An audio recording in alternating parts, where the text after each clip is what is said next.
Yo, what up, what up, what up? Welcome back to Pnoid News. I apologize. I've been working on the cartoon a little heavy. You know what I'm saying? Listen, it keeps me interested. You know what I'm saying? But this one here is something that I've been banging around in my head here recently, and it's something that I think we all should probably come to terms with. Aaron McIntyre did a video said why the left fears beauty, and he brings up a bunch of the things that I talk about on a regular basis, and I think it's super interesting. But I have to like stand here and kind of I don't want to correct him, but I want to have a discussion, right? Because I don't think he's right, and I don't. It's not that I think he's wrong about his premise of what's happening, right? I mean, like visually and like the quality of it, like yeah, you can notice that this is happening, but on the same level, you're kind of looking at this and you're going, well, the reasons why are something else completely. So I'm going to play this video, right? We're going to stop and talk about it a little bit, whatever, right? And then I have another video that I want to throw about 3 or 4 minutes on. I apologize. I know like y'all come here to see my content, whatever, I got you, I understand. But I think this is, an interesting topic to cover. So let's get into it.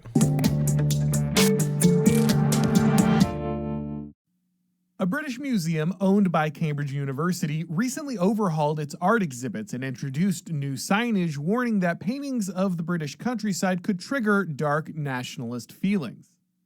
Another sign in the exhibit explains, quote, landscape paintings were also always entangled with national identity. The countryside was seen as a direct link to the past and therefore a true reflection of the essence of a nation.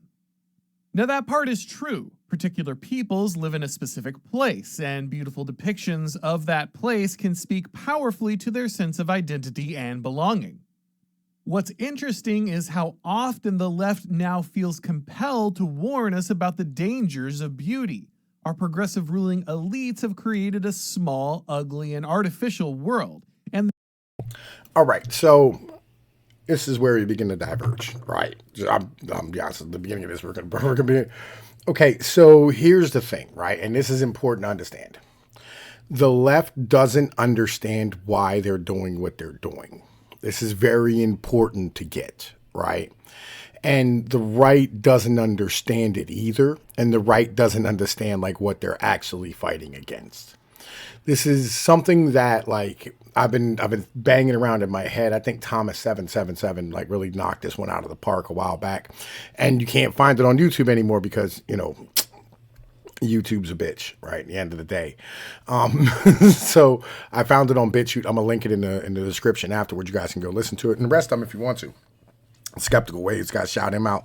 Thank you very much for putting these things up. I love the information. You know what I mean? I know a lot of y'all are like, we hate the robotic reading. Shut the fuck up, bro. Like, girl, shut the fuck up. Like, you're dumb, right? But okay, so let's talk about this. People being tied to land, right, as a whole is anti-liberal, right? And the reason why that's anti-liberal is because the people who came up with the idea of liberalism were merchants, right? And liberalism is the religion of the merchant class, right? And when you talk about merchants, you're talking about like mercantilism and capitalism. This is where this really comes from in the end of the day, right? And the reasons for this, like why they're like, oh, this can have strong national undertones is because like, oh, you as a human being are supposed to live among the land, right? You're supposed to be part of the land. The land's supposed to be part of you, right? Because you evolved from that land, right? And this is a basic tenet that, anybody 100 years ago would fucking be like, yeah, it makes 100% sense. Today, people are kind of dumb, right? And they go, but I want to be able to live wherever the money is. And that is why it is, that they're trying to pack you into fucking cities, right? Because of the fact that that's how they make you more productive, right? And let's keep rocking though. The right to fear the power that natural beauty holds to shatter that illusion. Like many people, I've lived most of my life as a thoroughly modern Philistine. As an advanced and sophisticated person, I dismissed beauty as a value and often saw unnecessary adornment as an ostentatious waste that hindered efficiency. I've been a Christian since I was young, but even in my interactions with the divine, I had a very Protestant understanding of sacred spaces. Why would anyone build a giant cathedral when the people of God could gather in a strip mall or a warehouse and give the rest of the money to the poor? The notion of beauty as an elevation of the human spirit was always treated as a backward and outdated notion held by self-important aristocrats in less enlightened times. We like to think of ourselves as highly rational, so it can be very difficult to recognize how critical aesthetics are to our way of being. If the Now, let me keep this 100% honest with you, all right? I never got the cathedral thing, right? I never really understood it as a whole. I get the idea of standing here going, well, we are going to how do I put this? We're gonna build this beautiful object, this big strong stone thing, right? I get that, and I've been in cathedrals and stuff. I've been in big, giant ass churches. And I understand the ceremony of it all, but on the same level, right? I'm gonna be honest with you, on the same level. I've been to outdoor masses that were twice as beautiful as anything you could do inside. And I think that's I don't know, man. Listen, I think it's just a personal thing, aesthetically, as far as stuff's concerned, right? I think that, a beautiful space kind of prepared outdoors, maybe like a stone arch, something like this, some smaller things, right? That, fires burning or whatever, torches, these type of things. I think that is just, I think that's the epitome of beauty.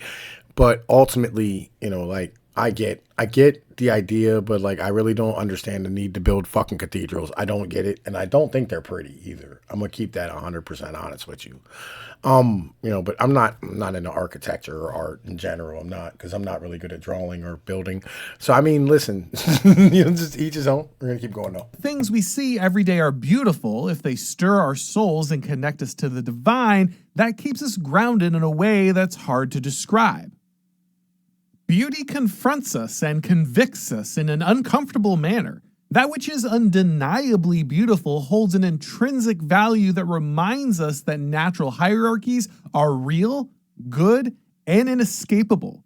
Beauty reminds us that there's a right way for And I'll be real, Michelangelo's David, which is what this is, right?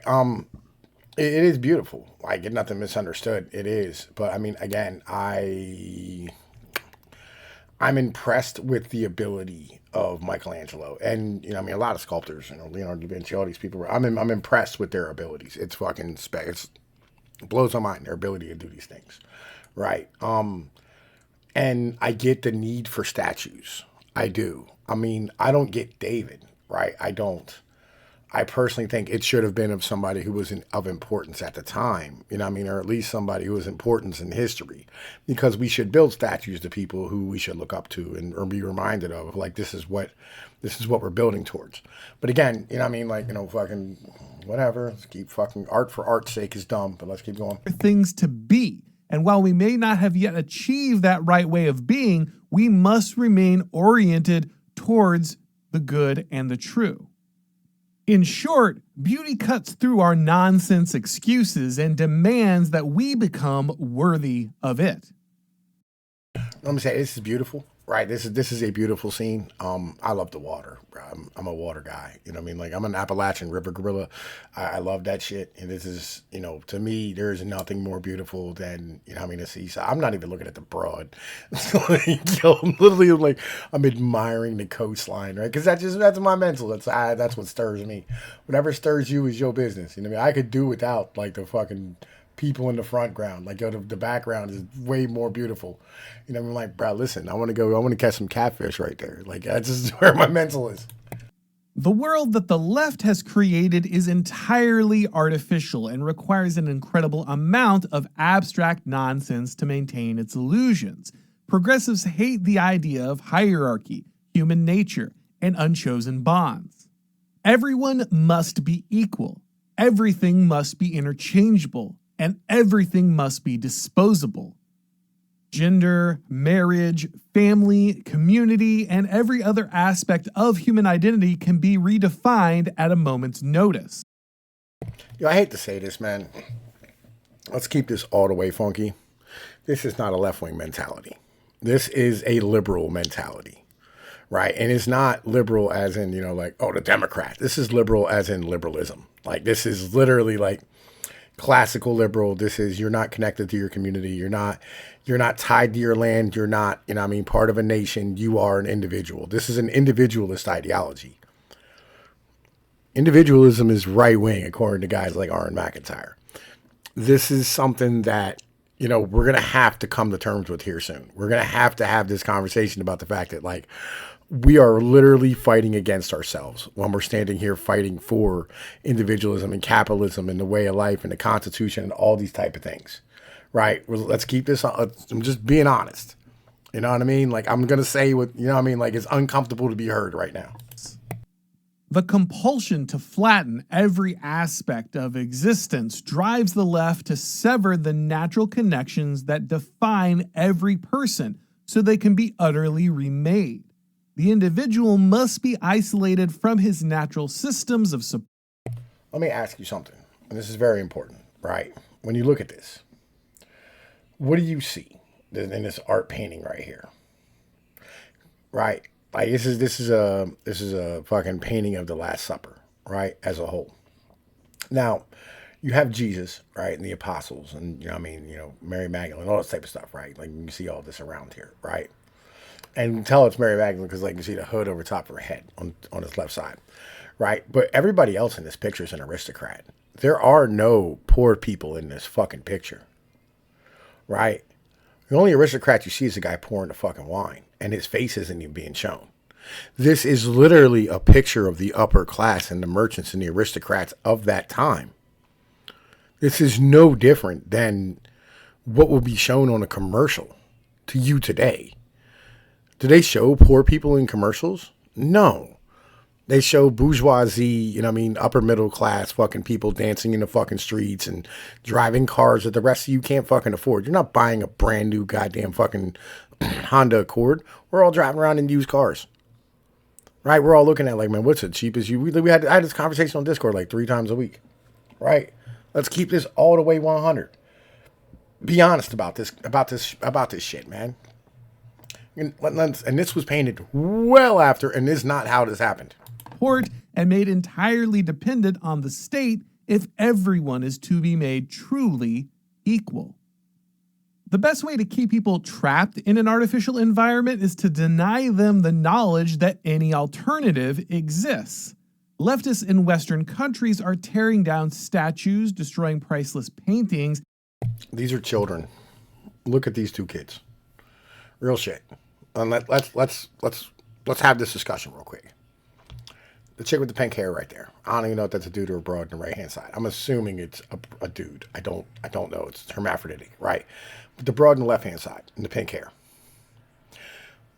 If I told you to go get her phone number, would you think you were old enough to go do it? I would assume that she's under the age of 18. That's how young that chick is. I know she's not. I know she's probably like 19, 20, whatever, right? But still, that's a level. These are not the people you're fighting against. These are not the human beings. These are not the human beings you should be worried about. These are not the leftists, right? These are kids being stupid, right? As a whole. And, it is what it is. Let's keep going, though. And burning down magnificent cathedrals for a reason. In one sense, this rabid cultural vandalism is like the defensive thrashings of a wild animal. Progressives reflexively strike out and mar that which is beautiful so it doesn't convict them in their own squalid existence. But there's a deeper method to this vile iconoclastic madness. Let's be honest about this, right? Like, why are they in museums or like in beautiful places fucking shit up? Because that's where the upper class is who makes decisions. If you wanted to like really, make some stuff count, like if I said, listen, you have one chance to make a mark, right? You have one chance to make a real display about something. Where would you go? Right? You would go to like an upper class, museum, or like you would go like outside like the Hall of Congress. You would go to like places where rich people are so that people would notice and like you would get notice. Because you know why? Every day, people vandalize, like buildings and cities. Constantly. That's why you see graffiti everywhere. Nobody's nobody's whining about that. This has been happening for 50, 60, 70 years. Hell, I mean, the Romans used to draw dicks on things. Don't get anything, bro. Like, this is the problem. We're going to keep going. The key to cultural revolution is to sever the continuity between the past and the present. If the left can successfully bury the beauty of the past, then the people will have no memory of what made them great, and they can instead be sculpted into whatever dismal monument to mediocrity our progressive elites have planned. Brutalist and depressing modern architecture, abstract and absurd modern art, formulaic and soulless modern movies are all engineered to ensure that we... These are postmodern. These are not modernist. Actually, this is this building in particular is actually a different form. It's not. It's kind of postmodern, but like it's basically like very utilitarian. This isn't modernism. Modernism comes to a point on the top, right? So like the Eiffel Tower, Sears Tower, the original, not the original World Trade Center. What was it?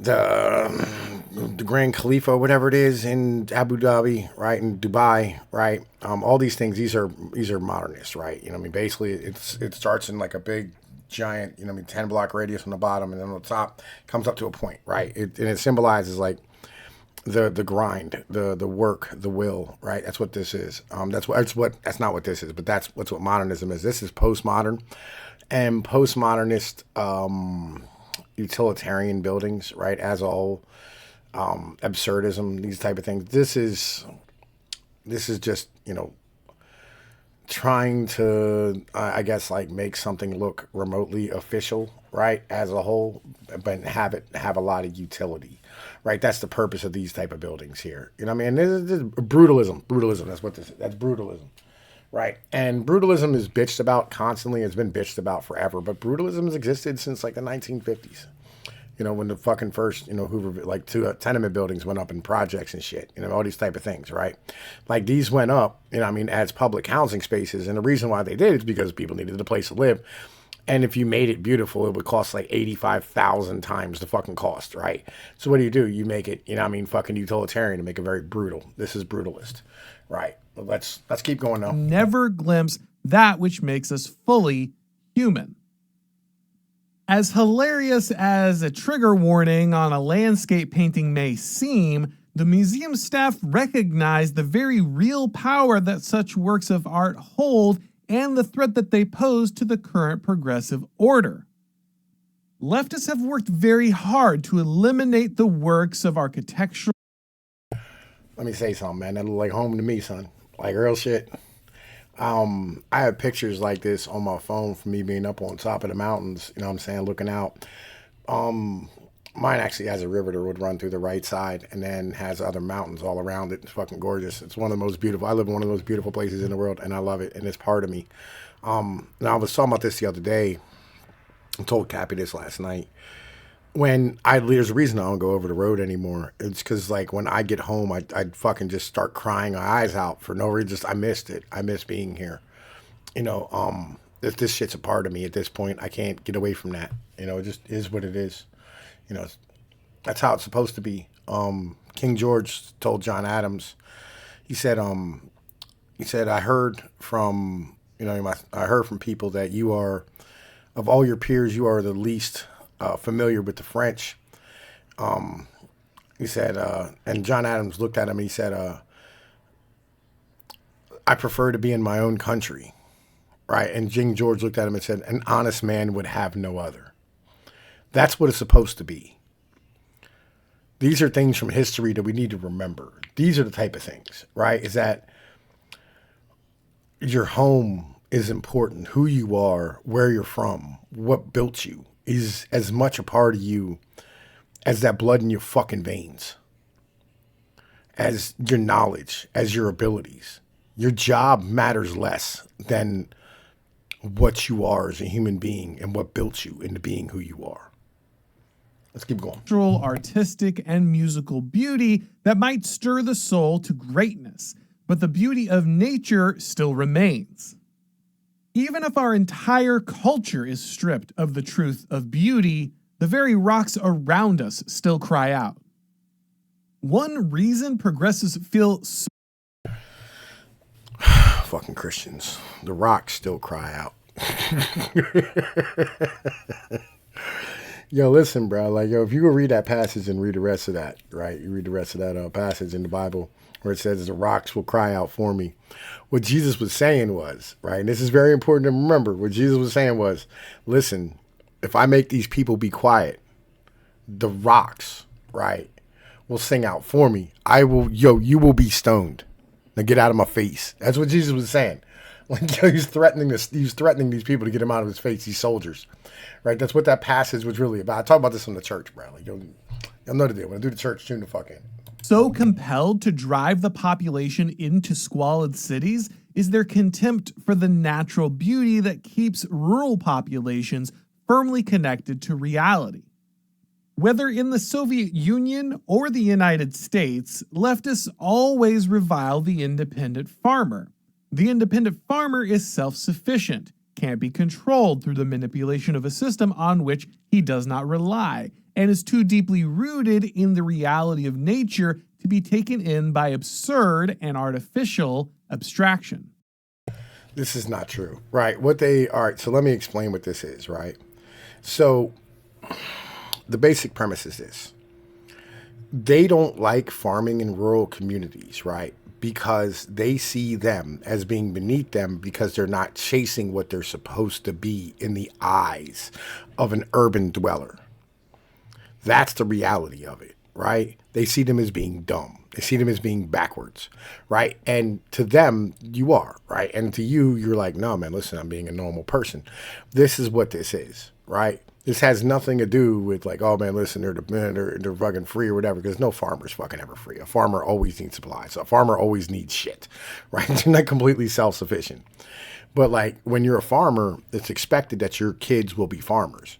Their worst thought is that they will be forced to be what their parents are. Their worst dream and their fucking greatest nightmare is to be forced to be what their parents were, is to not be individuals. This is why. This is the real reason. It has nothing to do with beauty and whatever, bro. Yo, look, man, we're gonna put on the entire video because I gotta show you this shit, right? Because this is kind of fucking important, right? Listen to this shit. Skeptical waves. Capitalism represents the transnational consolidation of private interests/capital/authority with ostensibly public authority while maintaining the fiction that a clear cleft exists between public and private authority. B. The system of apparently contested elections produces accountability. C. Freedom is realized by removing restrictions upon labor and capital mobility. Global capitalism is a chimera because it represents the amalgamation of disparate sources of power into a single ideological scheme, a scheme which its proponents deny actually exists. James Burnham is one of the few conservatives worth reading, because as a political theorist and sociologist, he really had no peer with respect to the intuition he had for the workings of the modern state. One of the fictions that is trotted out by right-wingers fairly consistently is that there is some kind of tension or conflict of interest between private capital and the government in modern states. This simply isn't the case. Business enterprises that are able to consolidate massive productive resources and are scaled to serve global markets behave essentially identically to governments. They're managerial bureaucracies that are fundamentally oriented towards perpetuating their own survival and increasing the scope and reach of their dominion. They will and do, axiomatically, operate to preclude, eliminate, and otherwise sabotage institutions that potentially or actually can rival their power. Concomitant with this, business organizations in a managerial state are forced to negotiate political circumstances, because their continued productivity is contingent upon cooperation from other bureaucracies, loci of power, public and ostensibly private, the implementation of policies by government that guards their mutual interests, etc. This is essentially the failure of libertarian thought. At odds with history and human nature, they claim that private capital will voluntarily limit its drive towards monopoly and avoid rent-seeking behavior on grounds of a purported moral commitment to the maintenance of free markets. It's like when Jeffersonians talk about limited government and claim that written constitutions guarantee this fiction, as if governments will somehow opt to voluntarily limit their own sovereignty when they are endowed with absolute authority over political affairs. All of this, however, mostly just speaks to the structures of power in the modern state, not the underlying ideological bias. The ethics of capitalism, if we can even speak of capitalism anymore as a meaningful category of political economy, are grounded in a liberal theory of human nature and morality. A theory that is dogmatically anti-racist, individualist, and which posits that society is nothing more than an artifact of individual desires and wishes, the only legitimate role of authority being to guarantee that the parameters of mutual self-interest and non-interference therein is preserved. The internecine rivalries of communists and liberals are an interesting topic on this point. I recall Noam Chomsky during one of his lecture series from the 1980s, since published in book format, raised the ire of his ideological comrades when in response to a student's question about the Republic of South Africa and its purported capitalist excesses, he responded by pointing out that the RSA wasn't a capitalist state in any meaningful sense, on grounds of the fact that capitalism and liberalism are essentially synonymous, ethically, and reduce man to a discrete and isolated economic integer. The South Africans were implementing a kind of high protectionism in order to preserve their racial stock and thus sustain a concrete political order based on white law. This was extraordinarily costly, and by the logic of capitalism, cost prohibitive. A nigger coolie's labor is as good as a white man's, by capitalist logic, in other words. And if the nigger proves uneducable, the productive process can simply be revised and simplified. This, of course, was Peter Drucker's vision of the efficient capitalist managerial method. You can be a white nationalist or you can be a capitalist, you can't be both. To suggest otherwise is tantamount to suggesting that a God-fearing communist could exist. I think that we may be dealing with a lack of shared premises here. At base, a racialist state abrogates labor capital mobility and is, hence, anti-capitalist. This is why when Congress began to enforce private desegregation here in America, they did so under the auspices of the Commerce Clause. This was not merely a matter of formal expediency, rather, segregation was bad for business and unreasonable interfered with interstate commerce. High capitalism, as you refer to it, is not corporatist, nor is it national socialist. High capitalism is a condition in which private capital and non-state actors are able to effect complete control over the state apparatus and manipulate the state apparatus to facilitate maximum profits and minimize attendant costs of doing business, i.e. overhead. By the mid-1960s, America had become infected with pure capitalism, and that is why the desegregation issue was forced by the legislature at that time. Finally, National Socialism's policy goals were/are, at base, traditionally geopolitical. National Socialism does not aim to forcibly create new markets which they can saturate with commercial products and access new labor pools. Instead, National Socialist dictates that Germany should destroy their traditional enemies in the East, occupy the land, and establish direct military hegemony over Central Asia. Let's juxtapose the tactics and goals of the Third Reich with those of Great Britain from the 17th century onward. SCOTUS invoked the Commerce Clause to end desegregation for reasons beyond mere expediency. It's cost prohibitive for a producer to adjust labor policy in jurisdictions where race laws exist undermines labor/capital mobility to unacceptable degrees. Race mixing, etc. is just a small part of the drive to one-worldism, which is also dictated by technological considerations. It's a big component of the American ideology since the capitulation of the communists. The reasoning is that mass miscegenation is essential for a world polity to be governable. Chomsky is wrong in that regard. When he claims that capitalism denies the significance of race, it doesn't. It considers race to be a human trait that renders people ungovernable in a stateless world order, so the priority is to render people functionally, if not completely biologically, deracinated by eradicating their relationship to history and their natural propensity towards ethical particularism in favor of their own racial group. In the future, it will be considered insurrectionary or at least socially offensive to refuse to race mix unless the present system and its values are discredited by a crisis or series of crises. That's not really true though. There is no rigid caste system in America, because nobody in America really holds to any definitive historical belief and there isn't any social grounding in perennial institutions. Something left-wingers like Berman and Chomsky are insightful about is that America isn't really doctrinally racist, not because Americans are morally averse to racialism or anything like that, but because Americans don't see any short-term profitability to it. Americans internalize this idea at a young age that they should try to enrich themselves at the expense of other people, and that they should be oriented towards status and commerce, and that social convention is an obstacle to these things. So basically, this is the whole premise of this whole thing right here.